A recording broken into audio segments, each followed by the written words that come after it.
Hey, welcome back. This is just us out for another recreational ride, and I'm not wearing my contacts, so I did not see that hole that I just augured into with my back tire.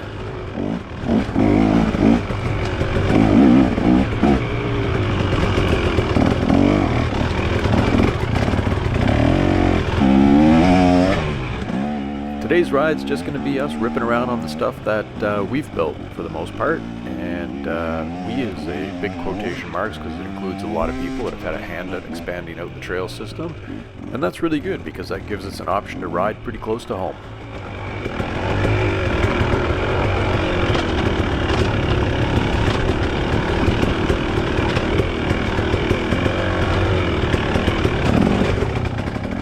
And when you got lines like this, that's not a bad thing.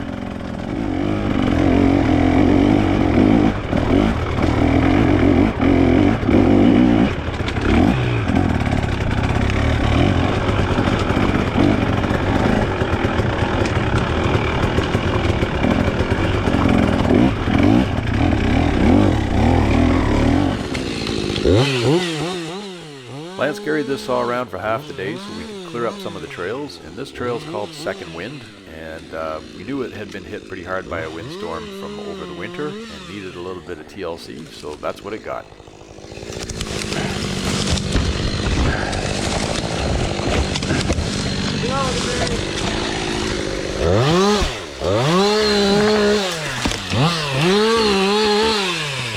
Hiking a hill with all your bike gear on, your heart just doesn't like it.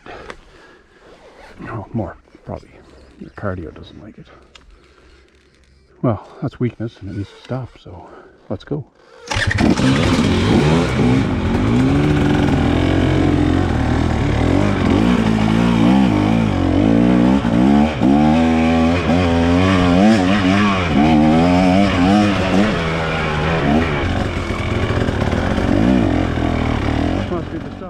So this is a new section of trail that I think Corey and Jean opened up, and it leads right to a tavern. And that's all right by us because we're going to stop in for a beer. That tavern looks remarkably like Corey's house.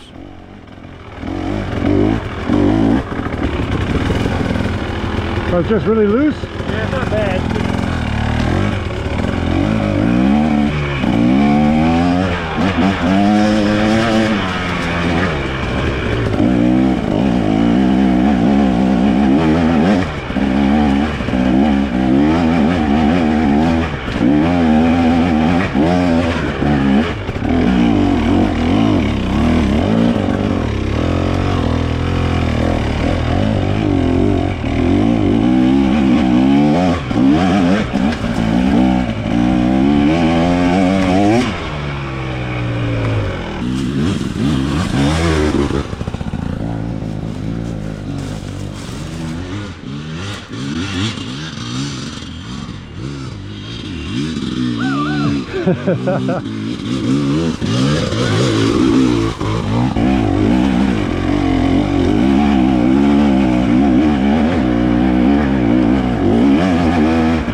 I think the saw is giving a bit of weight over the back tire and giving Lance a bit more traction, but it's also a pain in the ass to carry, so he drops it there at Corey's place and we head out over to Cloddy Road.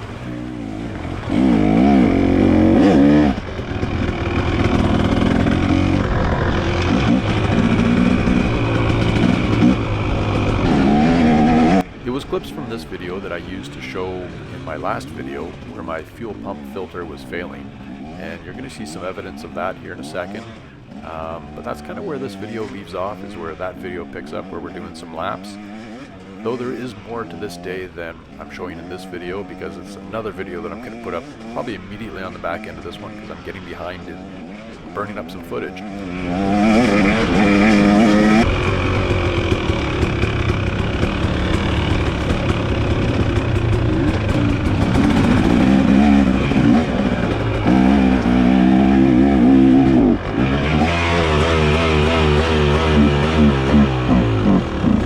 Yeah.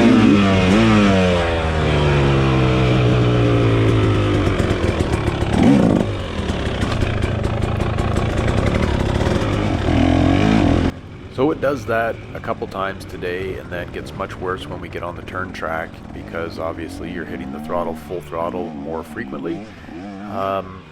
Like I said, I've replaced it and have not had any further issue. I just take umbrage with the fact that I might need to replace this thing every 30 hours, and that's a bit frustrating.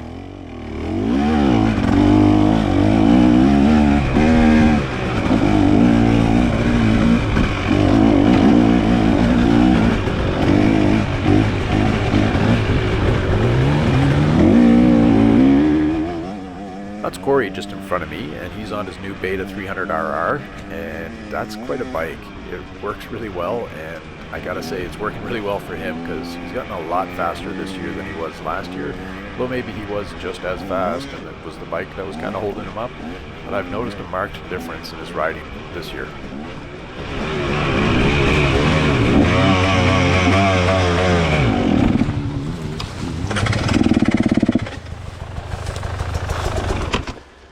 Fucker.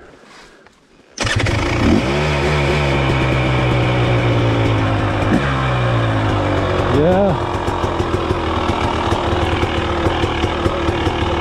There's still lots of fuel. Yeah.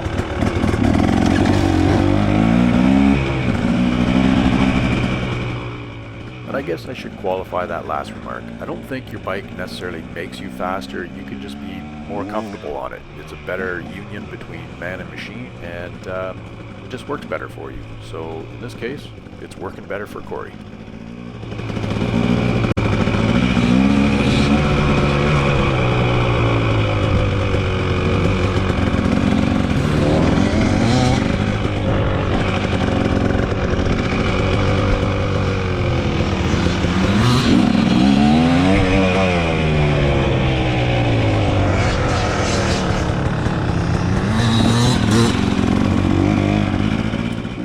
Well, if you've made it this far, you might as well stay right to the end. I'm going to ride both Corey and Gene's bikes. So that's Corey's 24 300RR and Gene's 24 300 XCW.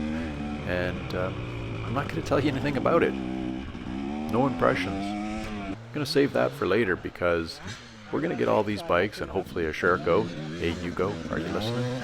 And put all these bikes and ride them back to back so that we can have a comparison video.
The only comment I'll make is that one, and I'm just trying to get used to the clutch because the engagement is at the far end of the lever, not close to the bars.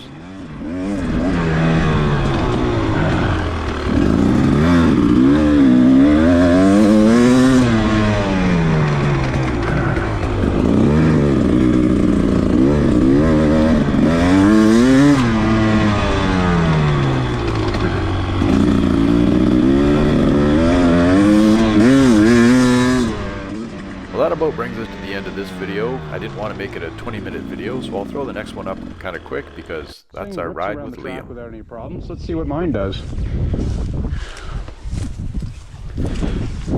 Maybe it'll have an issue. Maybe it's something that you can fix, KTM.